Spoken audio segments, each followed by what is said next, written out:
Amen. Qui est content d'être dans la maison de Dieu ce matin? Si tu es content d'être là, est-ce que tu peux acclamer pour le Seigneur pour sa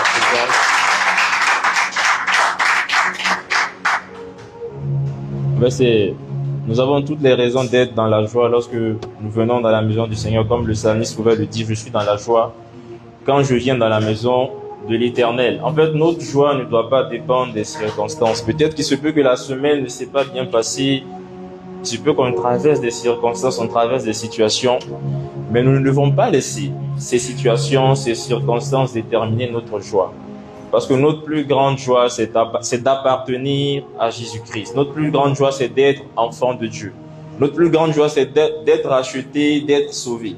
Si tu crois que le plus grand bien que Dieu t'a fait, c'est de faire de toi son enfant, est-ce que tu peux encore acclamer une nouvelle fois pour lui?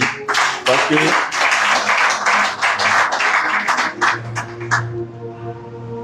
nous allons prier. Je vais t'inviter à prier pour ton cœur ce matin. Tu vas prier pour que le Seigneur dispose ton cœur à recevoir sa parole. Que ce que tu as traversé durant la semaine ne t'empêche pas de recevoir ce qu'il a à te communiquer. Que ce qui se passe peut-être dans ta vie en ce moment ne t'empêche pas de recevoir ce que le Seigneur a à te dire ce matin. Tu vas lui dire, Seigneur, dispose mon cœur à recevoir ta parole. Parce que je ne veux pas passer à côté du message que tu as pour moi. Je ne veux pas passer à côté de ce que tu as prévu pour moi en ce jour. Je veux que mon cœur soit entièrement focalisé sur toi afin de comprendre ce que tu as à me dire ce matin. Est-ce que tu peux encore prier afin que le Seigneur dispose ton cœur? Père, je te prie de disposer nos cœurs ce matin. Le temps est venu pour nous d'écouter ta parole. Le temps est venu pour nous d'écouter ce que tu as à nous dire. Seigneur, que rien, que ni les soucis, ni les inquiétudes, ni ce que nous avons traversé durant cette semaine ne nous empêche de recevoir ce que tu as prévu pour nous. Il est écrit dans ta parole que lorsque tu parles, c'est comme la pluie, elle ne retourne pas à toi sans avoir accompli ta volonté. Père, ma prière est que tu accomplisses ta volonté dans nos vies ce matin au nom puissant de Jésus. Amen. Amen. Nos textes de base, je me présente pour ceux qui ne me connaissent pas, je suis le frère Augustin. Je viens de la paroisse de Casa. Et c'est encore une joie d'être parmi vous comme toujours. Nos textes de base de ce matin est tiré du livre de Jean. Jean chapitre 11. C'est un peu long, mais on va lire du verset 1 au verset 44. C'est pas long, ça va aller vite. On va lire ensemble. Il y avait un homme malade, Lazare de Béthanie, village de Marie et de Marthe sa sœur.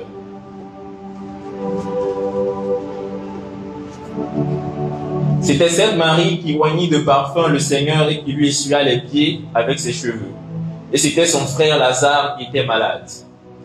Les sœurs envoyèrent dire à Jésus, « Seigneur, voici celui que tu aimes est malade. » Après avoir entendu cela, Jésus dit, « Cette maladie n'est point à la mort, mais elle est pour la gloire de Dieu, afin que le Fils de Dieu soit glorifié par elle. » Or, Jésus aimait Marthe et sa sœur et Lazare. Lors donc il lui apprit que Lazare était malade, il resta 2 jours encore dans le lieu où il était. Et il dit ensuite aux disciples, retournons en Judée. Les disciples dirent, Rabbi, les Juifs tout récemment cherchaient à te lapider, et tu retournes en Judée. Jésus répondit, n'y a-t-il pas 12 heures au jour? Si quelqu'un marche pendant le jour, il ne bronche point, parce qu'il voit la lumière de ce monde. Mais si quelqu'un marche pendant la nuit, il bronche parce que la lumière n'est pas en lui. Après ces paroles, il leur dit, Lazare, notre ami, dort, mais je vais le réveiller. Les disciples dirent, Seigneur, s'il dort, il sera guéri. Jésus avait parlé de sa mort, mais ils crurent qu'il parlait de l'assoupissement du sommeil. Alors Jésus leur dit ouvertement, Lazare est mort. Et à cause de vous, afin que vous croyiez, je me réjouis de ce que je n'étais pas là. Mais allons vers lui. Sur quoi Thomas, appelé Didyme, dit aux autres disciples, allons aussi, afin de mourir avec lui. Jésus étant arrivé, trouva que Lazare était déjà depuis 4 jours dans le sépulcre. Et comme Béthanie était près de Jérusalem, à 15 stades environ, beaucoup de Juifs étaient venus vers Marthe et Marie pour les consoler de la mort de leur frère. Lorsque Marthe apprit que Jésus arrivait, elle alla au-devant de lui tandis que Marie se tenait assise à la maison. Marthe dit à Jésus, « Seigneur, si tu eusses été ici, mon frère ne serait pas mort. Mais maintenant, même, je sais que tout ce que tu demanderas à Dieu, Dieu te l'accordera. » Jésus lui dit, « Ton frère ressuscitera. » « Je sais, lui répondit Marthe, qu'il ressuscitera à la résurrection au dernier jour. » Jésus lui dit, « Je suis la résurrection et la vie. Celui qui croit en moi vivra quand même il serait mort. Et quiconque vit et croit en moi ne mourra jamais. Crois-tu cela? » Elle lui dit, « Oui, Seigneur, je crois que tu es le Christ, le Fils de Dieu qui devait venir dans le monde. » Ayant ainsi parlé, elle s'en alla. Puis elle appela secrètement Marie, sa sœur, et lui dit, « Le Maître est ici, et il te demande. » Dès que Marie eut entendu, elle se leva promptement et alla vers lui. Car Jésus n'était pas encore entré dans le village, mais il était dans le lieu où Marthe l'avait rencontré. Les Juifs qui étaient avec Marie dans la maison et qui la consolaient, l'ayant vue se lever promptement et sortir, la suivirent, disant, « Elle va au sépulcre pour y pleurer. » Lorsque Marie fut arrivée là où était Jésus et qu'elle le vit, elle tomba à ses pieds et lui dit, « Seigneur, si tu eusses été ici, mon frère ne serait pas mort. » Jésus, la voyant pleurer, elle et les Juifs qui étaient venus avec elle, frémit en son esprit et fut tout ému.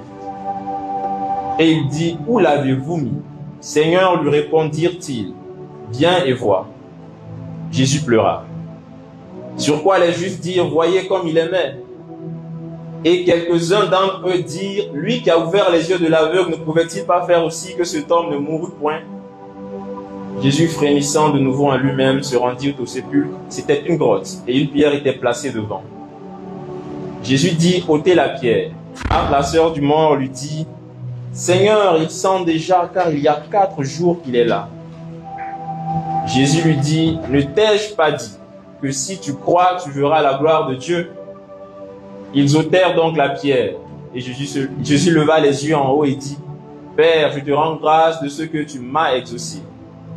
Pour moi, je savais que tu m'exauces toujours, mais j'ai parlé à cause de la foule qui m'entoure afin qu'ils croient que c'est toi qui m'as envoyé. » Après, ayant dit cela, il cria d'une voix forte, « Lazare, sort !» Et le mort sortit, les pieds et les mains liés de bandes, et le visage enveloppé d'un linge. Jésus leur dit, « Déliez-le et laissez-le aller. » Amen. Amen. C'est un texte qu'on connaît tous, qui raconte la résurrection de Lazare. Ce texte est tiré du livre de Jean. En fait, Jean, quand il écrit différemment, contrairement aux autres évangiles, Matthieu, Marc et Luc. Quand Jean écrit, il a envie de montrer la divinité de Jésus. Et dans le livre de Jean, lorsqu'on lit Jean, Jean veut nous montrer que Jésus est effectivement le Fils de Dieu. Il est le Messie qui devait arriver. Donc, pour Jean, lorsqu'on lit Jean, il veut que, quand Jean écrivait, il voulait que les Juifs et tout le monde en général croient que Jésus est le Fils de Dieu. Et après avoir cru, qu'ils aient la vie. Et dans le livre de Jean, il raconte des miracles qui sont appelés des signes. Il y a précisément 7 signes dans le livre de Jean. On a d'abord, le premier signe qu'on connaît tous, c'est lorsque Jésus a changé l'eau en vin. Et puis après ça, il y a eu la guérison du fils d'un officier. Après, il y a eu la guérison d'un paralytique à la piscine de Bethesda. Après ça, il y a eu la multiplication des pains. Et après, il y a eu lorsque Jésus a marché sur la mer. Après, lorsque Jésus a guéri l'aveugle. Et enfin, le dernier signe qu'on vient de lire tout à l'heure, qui est la résurrection de Lazare. Pourquoi est-ce que Jean parle des signes, en fait, dans son livre? Parce qu'au-delà des miracles, en fait, il veut transmettre un message. C'est vrai que tous ces signes sont des miracles. Mais pour Jean, lorsqu'il explique ces signes, il veut transmettre un message derrière. Quand on prend le premier signe qui est lorsque Jésus a changé l'eau en vin, c'est vrai que c'était un miracle. Mais dans ce miracle, un message était caché. Il voulait leur dire que lorsqu'il n'y a plus de fête, il n'y a plus de joie. Ce jour-là, il n'y avait plus de joie parce que la fête était terminée. La fête n'était pas terminée, mais il n'y avait plus de joie à cause du manque du vin. Et Jésus est venu leur donner du vin pour que la fête reprenne. Et le message qui est caché derrière, c'est que lorsque dans ce monde, il n'y a plus de joie, il n'y avait plus de joie, Jésus vient, il donne son sang, il répand son sang et l'humanité qui était en désaccord avec Dieu se réconcilie de nouveau avec Dieu et la joie revient dans le monde. Et c'est ainsi de suite qu'il fait la même chose avec les autres signes. On arrive là au 7e signe où il a ressuscité Lazare.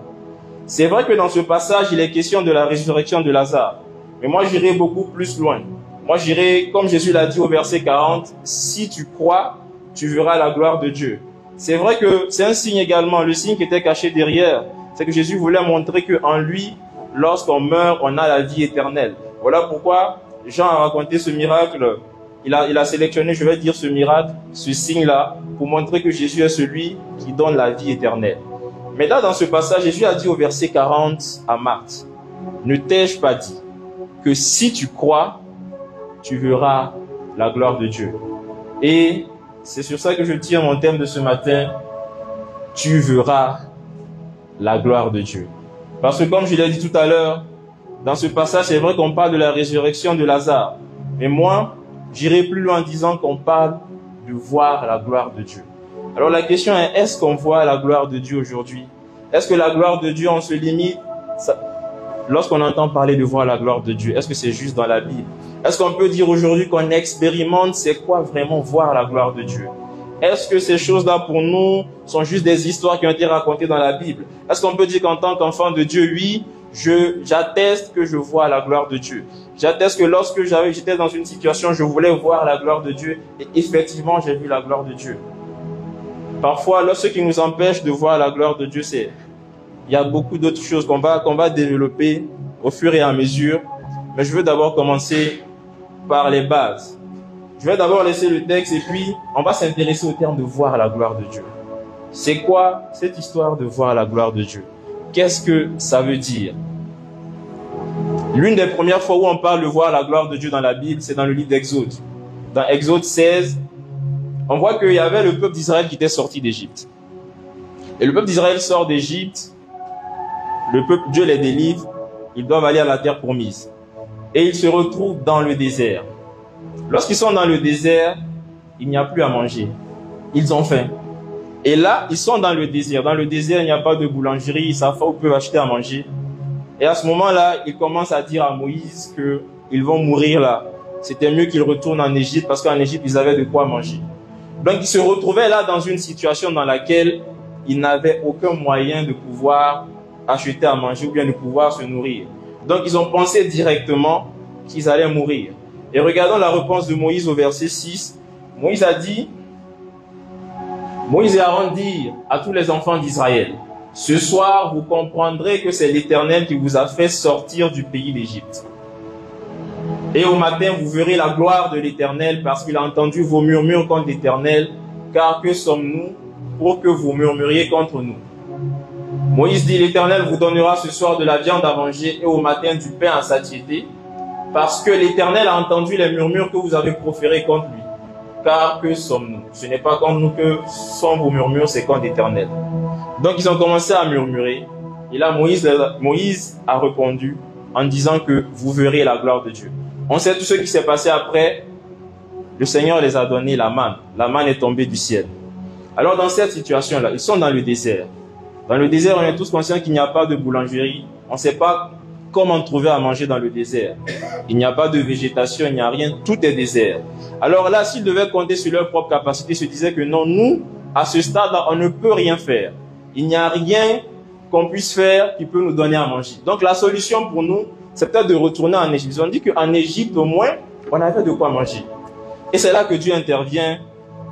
Moïse leur dit, vous allez voir la gloire de Dieu. Et c'est ainsi qu'ils ont vu la gloire de Dieu. Qu'est-ce qui s'est passé?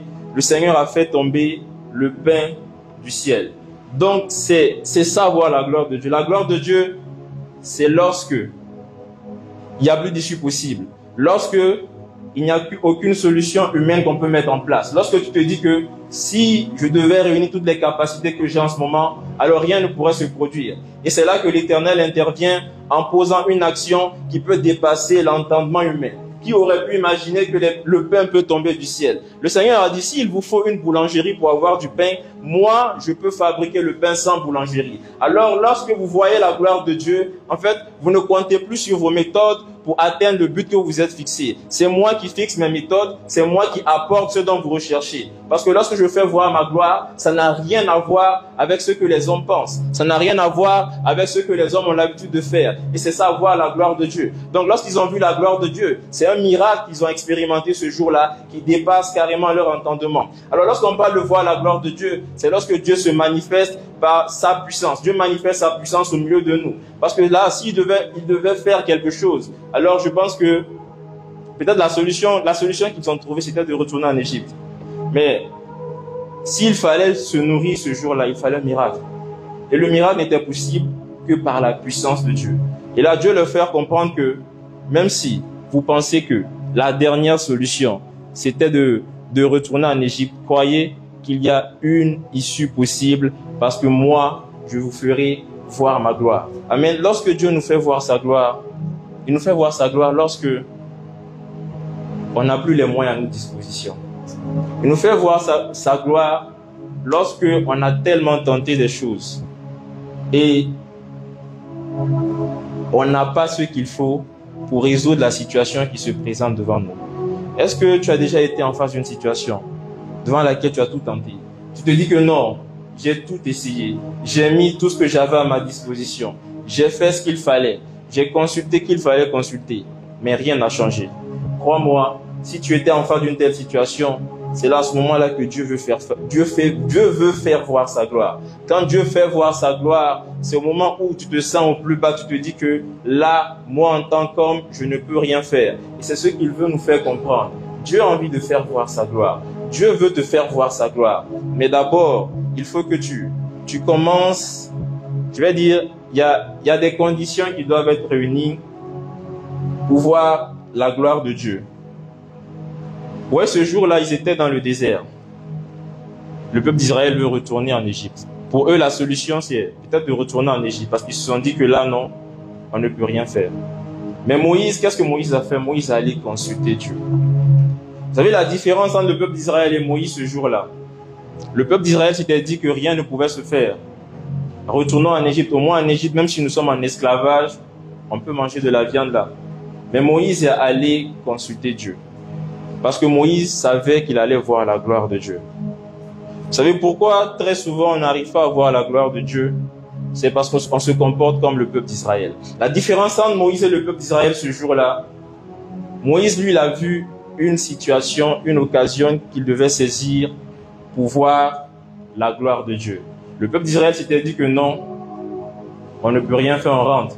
Moïse s'est dit que non, ça, c'est l'occasion qu'il faut pour voir la gloire de Dieu. Enfin, il y a des situations qui arrivent tellement dans notre vie, mais parce qu'on est focalisé sur les solutions humaines, on est focalisé sur ce qu'il faut faire pour changer la chose, on passe à côté de voir la gloire de Dieu. En fait, lorsque tu réussis à identifier la situation dans laquelle Dieu veut te faire voir sa gloire, c'est le moment idéal pour Dieu de manifester sa gloire. Ce jour-là, Moïse n'a pas réagi comme le peuple d'Israël. Le peuple d'Israël s'est dit que non, nous on a l'habitude de compter sur nos solutions humaines. Donc là, la solution qu'il faut, c'est de retourner en Égypte. Moïse dit non. Moi, je sais que cette situation-là est une occasion pour voir la gloire de Dieu. Est-ce que tu as laissé passer des situations dans ta vie qui étaient des occasions pour toi de voir la gloire de Dieu? Parce que tu t'es focalisé sur comment j'allais faire, sur qui allait m'aider, sur qui j'allais consulter, comment est-ce que je peux résoudre ces choses. En fait, vous savez, il y a des choses que Dieu nous laisse faire. On peut vivre certaines choses, mais Dieu n'agit pas, Dieu n'intervient pas parce qu'il estime qu'on a la capacité de gérer certaines choses. Mais lorsque ça arrive à un certain stade où on n'a pas la capacité, où on n'a plus les moyens de faire quelque chose, c'est là qu'il nous fait voir sa gloire. Dieu veut faire voir sa gloire. En fait, Dieu a toutes les raisons de faire voir sa gloire. Parce qu'en fin de compte, la gloire lui reviendra à lui seul. Alors, parfois, si on ne veut pas voir, on ne voit pas la gloire de Dieu, c'est parce qu'on n'a pas réussi à identifier la situation dans laquelle il faut voir la gloire de Dieu. Parce qu'on comptait trop sur nous-mêmes. Est-ce qu'il y a des situations qui sont passées? Est-ce qu'il y a des situations que tu vis dans lesquelles tu as beaucoup compté sur toi-même? Tu t'es dit, ou bien tu as compté sur les autres? Tu t'es dit, qui je vais aller voir? Comment est-ce que je peux faire? En fait, tu t'es reposé sur toi-même. À un certain stade, lorsque tu n'as plus les moyens, lorsque tu n'as plus les capacités, la solution c'est de faire comme Moïse, de se dire que là, c'est l'occasion pour voir la gloire de Dieu. C'est ce que Jésus a fait. Vous savez, quand Jésus était avec ses disciples, ils sont venus lui dire que Lazare était malade et tout. Et puis, après, il a appris que Lazare était mort. Jésus a dit, bon, je paraphrase, Jésus a dit, ça c'est l'occasion pour voir la gloire de Dieu. J'aimerais te dire que lorsque tu traverses certaines situations dans lesquelles tu estimes ne plus avoir les moyens qu'il faut, l'attitude, ce n'est pas de se lamenter, ce n'est pas de murmurer contre Dieu. Le peuple d'Israël a eu la mauvaise attitude en commençant à murmurer contre Dieu. Mais il faut faire comme Jésus, avoir une attitude positive et se dire que si là je suis arrivé à un stade où je ne peux rien faire, si je suis arrivé à un stade où je n'ai plus les moyens de faire quelque chose, là c'est une occasion pour voir la gloire de Dieu. Et ton attitude change. Tu ne vas plus passer ton temps à te lamenter, tu ne vas plus passer ton temps à t'inquiéter. Au contraire, je me dirais que tu vas être en joie parce que tu vas te dire que c'est vrai que là j'ai tout tenté, j'ai tout essayé, mais rien n'a marché parce que c'est le moment pour Dieu de faire voir sa gloire. En fait, il y a beaucoup de choses que nous traversons. Il y a beaucoup de choses par lesquelles nous passons et qui n'ont pas de solution parce que on n'a pas laissé la place à Dieu. Dieu veut faire voir sa gloire. Il veut que tu lui laisses la place. Ce jour-là, Jésus était tellement enthousiaste qu'il disait, ah, là, c'est l'occasion pour faire voir la gloire de Dieu. Il a dit à Dieu que ça, c'est ça. Le cas de Lazare, Dieu va faire voir sa gloire pour que vous croyiez. Amen.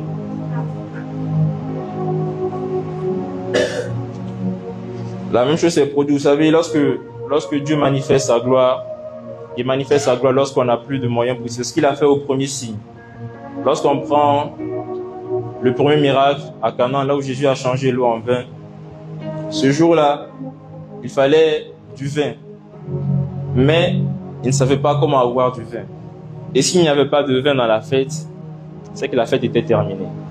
Ce jour-là, il ne savait pas comment faire. Il y avait beaucoup de monde, il y avait beaucoup de gens qui étaient là. Et c'est là que Jésus fait voir sa gloire. Jésus prend l'eau qu'il transforme en vin. En fait, dites-moi, quelle science peut expliquer le fait qu'on peut transformer l'eau en vin? Vous savez, très souvent, lorsqu'on traverse certaines choses, on a envie de réfléchir. Comment est-ce que ça peut se faire?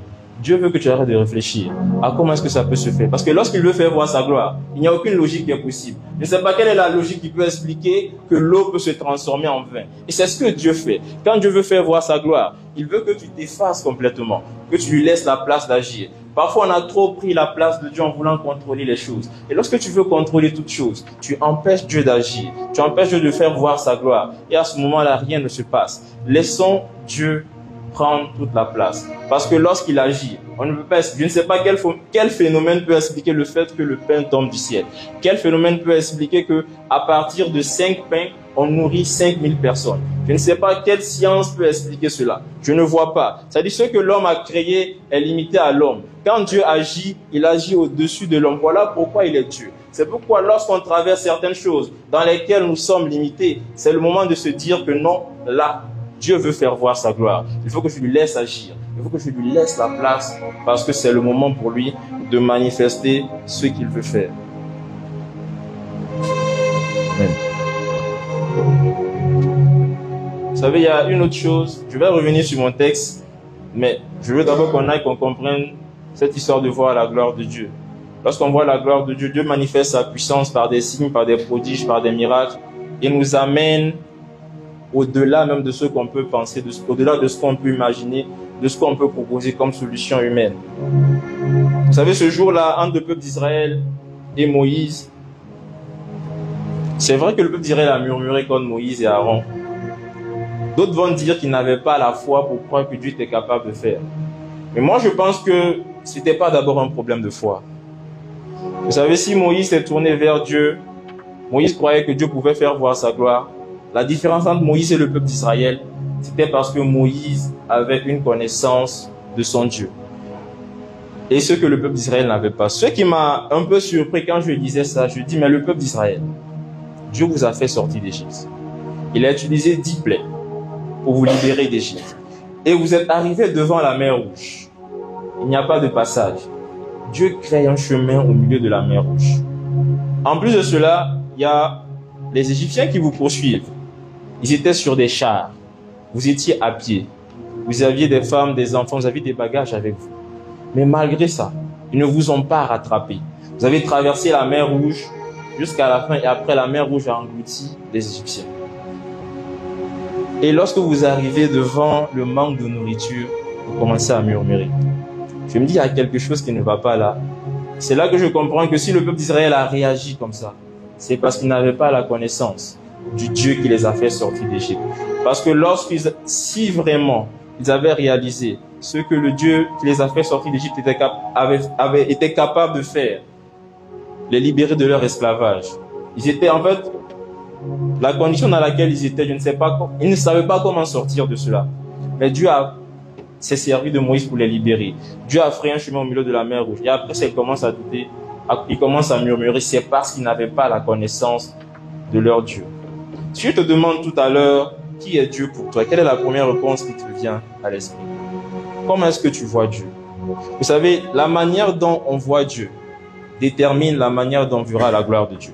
Parce que si on n'a pas une grande ou bien une connaissance qu'il faut de Dieu, on ne pourra pas croire qu'il est capable de faire certaines choses. Et c'est ce qui manquait au peuple d'Israël. Parce que s'ils s'étaient basés sur ce qu'ils avaient vu et qu'ils avaient eu confiance en Dieu, ils allaient dire que mais nous faire traverser la mer Rouge est de loin supérieur au fait d'avoir du pain à manger. Mais c'est parce qu'ils n'avaient pas réalisé qui était Dieu. Laissez-moi vous dire, on peut donner plusieurs noms à Dieu. Mais moi, je l'appelle, il y a un nom que j'aime donner à Dieu, c'est le Dieu Tout-Puissant. Vous savez, lorsque Dieu est Tout-Puissant, le terme Tout-Puissant, ça veut dire qu'il se suffit lui-même. Quand on dit que Dieu est Tout-Puissant, ça veut dire qu'il a lui-même les ressources qu'il faut. Si pour manger du pain, vous avez besoin de boulangerie, Dieu dit que moi j'ai ma boulangerie au ciel. Je fabrique le pain et c'est là que je fais tomber le pain. En fait, lorsque Dieu est tout puissant, on dit que Dieu est tout puissant, ça veut dire qu'il n'a pas besoin de l'autorisation de quelqu'un pour te faire bien. Vous savez, il y a des hommes qui sont puissants, il y a des États qui sont puissants. Mais on sait qu'il y a certaines ressources qui peuvent manquer à des États, à des hommes. Ils ont même besoin de faire appel à certaines personnes et tout. Mais Dieu dit, si quelque chose n'a jamais existé, parce que moi je suis le Dieu tout-puissant, même si ça n'a pas été créé, j'ai la capacité de créer la chose et d'amener à l'existence ce qui n'existe pas parce que je suis le Dieu tout-puissant. Je me dis, si le peuple d'Israël avait vraiment réalisé que le Dieu avec lequel il marchait, c'était le Dieu tout-puissant, il n'allait pas réagir comme ça. C'était la différence entre Moïse et le peuple d'Israël. Moïse savait que le Dieu avec lequel il marchait, c'était un Dieu tout-puissant. Il s'est dit que si c'est le pain qui manque dans le désert, je ne sais pas comment Dieu va faire. Je ne peux pas me baser sur comment le pain va venir. Mais je sais que lui, il a la méthode qu'il faut pour produire le pain. Laisse-moi te dire, peu importe la situation par laquelle tu passes, peu importe à quel point ça peut devenir compliqué,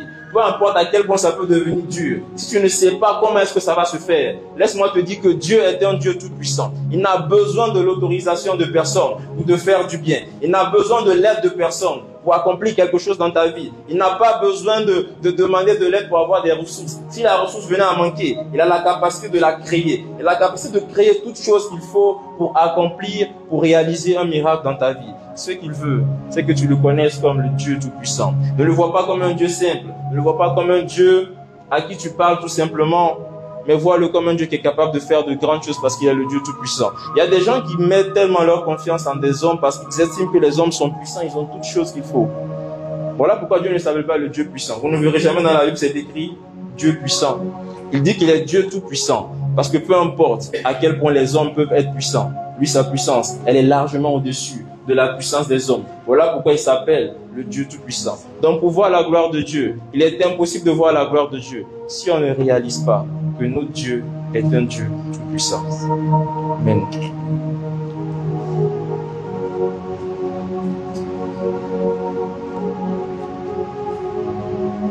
Et là, je vais commencer à entrer dans mon texte, le texte que j'ai lu ce matin. Vous savez, lorsque on demande je demande quelle est qu'est-ce qu'il faut pour qu'un joueur marque un but, on va me dire qu'il faut qu'il prenne le ballon, qu'il le tire, qu'il vise le but en fait. Qu'il vise le gardien et tout, qu'il vise les goals. Mais il y a une condition, je vais dire, il y a un préalable pour qu'il y ait but. Il faut que la balle soit dans les pieds de celui qui doit marquer. Il peut être sur le terrain mais ne marquer aucun but tant qu'il n'a pas la balle au pied. Et de la même manière, pour voir la gloire de Dieu, il y a ce que j'appelle un préalable ou bien une condition initiale, quelque chose qu'il faut à la base pour voir la gloire de Dieu. C'est de changer l'image que tu as de Dieu. Quand on revient sur le texte qu'on a lu, vous savez, Lazare était malade. Et Marthe va chercher Jésus, elle va invoquer Jésus. Elle demande d'appeler Jésus.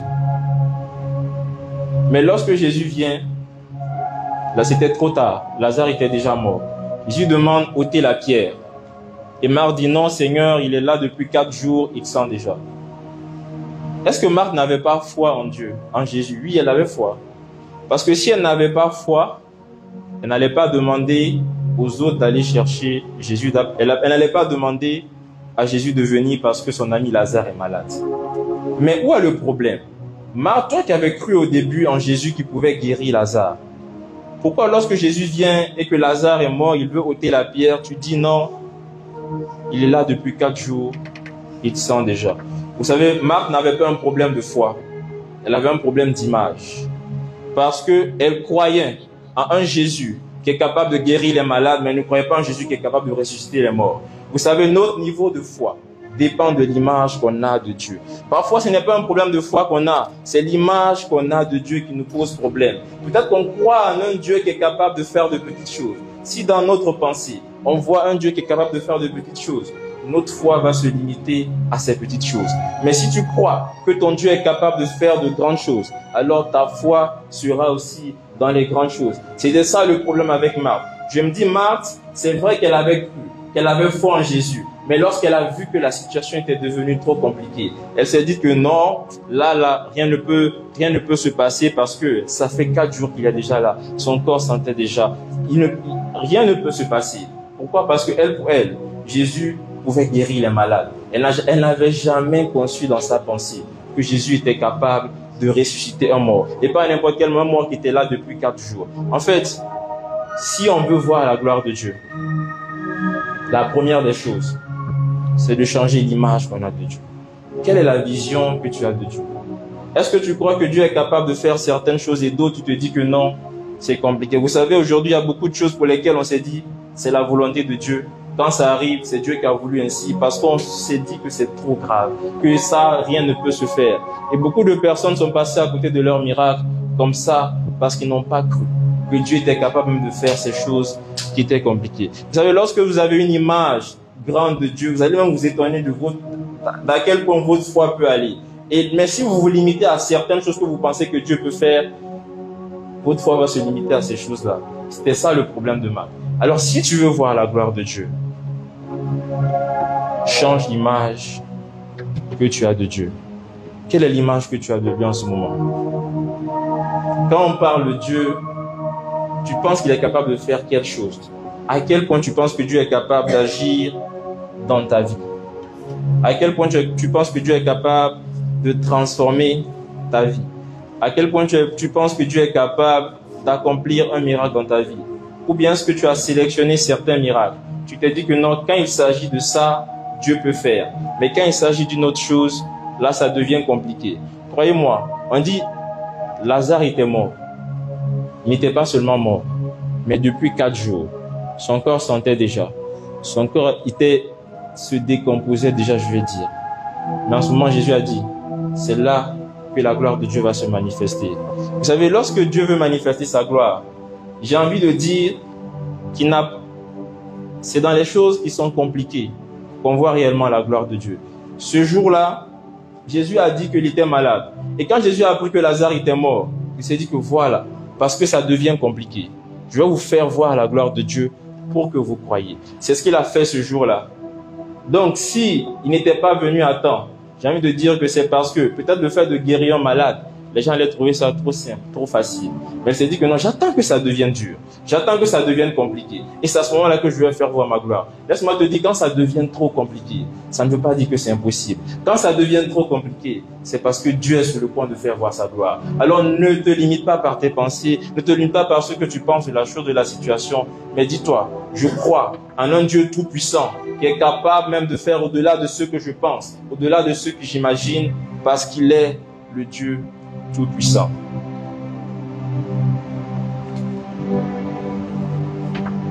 Je vais me limiter ici aujourd'hui par rapport à après ce premier point. C'est vrai, pour voir la gloire de Dieu, il y a d'autres points que je vais développer, certainement la semaine prochaine. Le dimanche prochain, on va continuer encore sur le même texte et voir d'autres points sur ce qui concerne voir la gloire de Dieu. Mais aujourd'hui, j'ai un sujet de prière. Le Seigneur m'a mis à cœur un seul sujet de prière pour lequel on doit prier. Tu vas demander à Dieu qu'il t'aide à changer l'image que tu as de lui. Que même si tu croyais qu'il était capable de faire certaines choses, qu'il te donne de voir qu'il peut faire au-delà de là où tu vois en ce moment-là. Tu vas lui dire que tu veux le voir dans des choses tellement grandes, tellement folles, tellement compliquées, tellement difficiles. Tu veux croire qu'il est capable d'agir. Parce que parfois, on n'a pas un problème de foi. On a la foi en Dieu, mais c'est parce que dans notre pensée, dans notre esprit, on a limité Dieu à un certain niveau, que notre foi n'arrive pas à dépasser ce niveau-là. Tu vas lui dire, Seigneur, donne-moi de te voir autrement. Je veux te voir différemment. Je veux te voir au-delà du niveau auquel je te vois maintenant. Je veux que tu augmentes la vision que j'ai de toi. Je veux te voir différemment aujourd'hui. Je veux te voir même dans les cas qui sont tellement compliqués, même dans les cas qui sont tellement difficiles. Je veux voir que tu es capable d'agir, même dans ceux que je traverse. Peut-être que pendant longtemps, je m'étais dit que non, ça va, je me réagissais comme Marthe. Je me disais que non, c'est fini. La situation est bouclée, c'est terminé. J'ai tiré un trait à certaines situations parce que je n'avais pas une certaine vision de toi. Mais à partir d'aujourd'hui, je veux que tu augmentes la vision que j'ai de toi parce que je veux te voir autrement. Je veux te voir différemment. Car je sais que tu es le Dieu Tout-Puissant et que tu es capable d'agir dans ma vie. Est-ce que tu peux encore prier ce matin?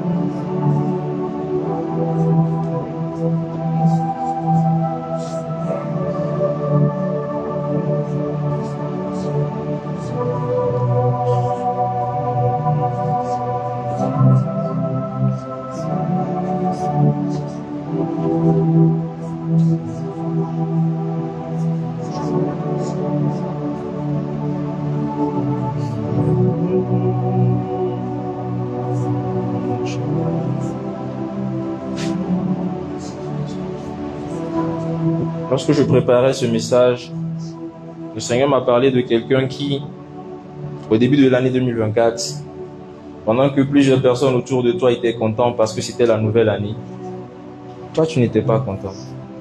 Tu te disais dans ton cœur, Seigneur, je veux encore entrer en 2024 avec la même situation. En fait, les gens riaient, les gens faisaient la fête, mais toi tu n'avais aucune envie de faire la fête parce que tu disais que ça a trop duré et que tu vas te retrouver encore en 2024. Et pendant que 2024 est en train de finir, tu te dis que c'est plus possible. Parce que tu te dis que si 2024 doit finir encore et que je suis dans la même situation, c'est que ce n'est plus possible.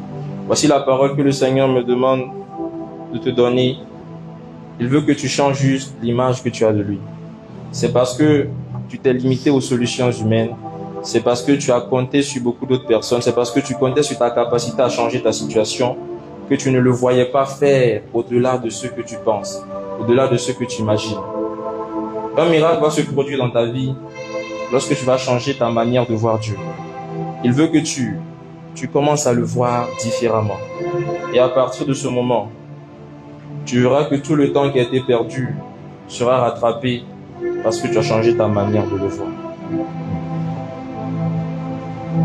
Je ne sais pas ce par quoi quelqu'un passe en ce moment. Je ne sais pas quelle est la situation dans ta vie en ce moment qui nécessite de voir la gloire de Dieu. Mais Dieu veut faire voir sa gloire. Et pendant que, même cette semaine, lorsque nous serons à la maison, je nous invite tous à méditer sur ce passage et à demander continuellement à Dieu de nous donner une autre vision de lui et de nous amener à voir à quel point il est le Dieu Tout-Puissant. Et je t'invite même à commencer à prier à partir de ce lundi par rapport, peut-être que ça ne te concerne pas personnellement, peut-être que ça concerne ta famille. Là, il y a quelque chose qui se passe dans ta famille, mais tu t'es dit que ça a toujours été comme ça dans notre famille. Je ne vois pas comment est-ce que ça peut changer. Dieu te dit ce matin que même si ça a toujours été comme ça, parce qu'il est le Dieu Tout-Puissant, il est capable de changer la situation de ta famille.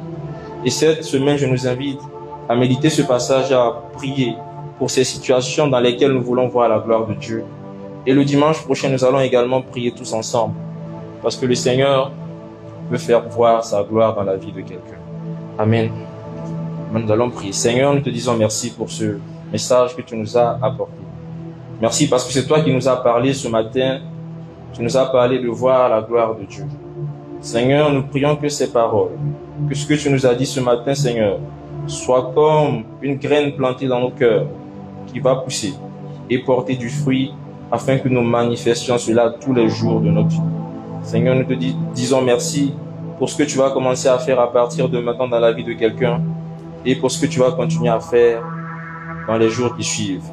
Parce que tu es le Dieu Tout-Puissant. Nous te rendons toute la gloire au nom de Jésus. Amen. Que le Seigneur vous bénisse.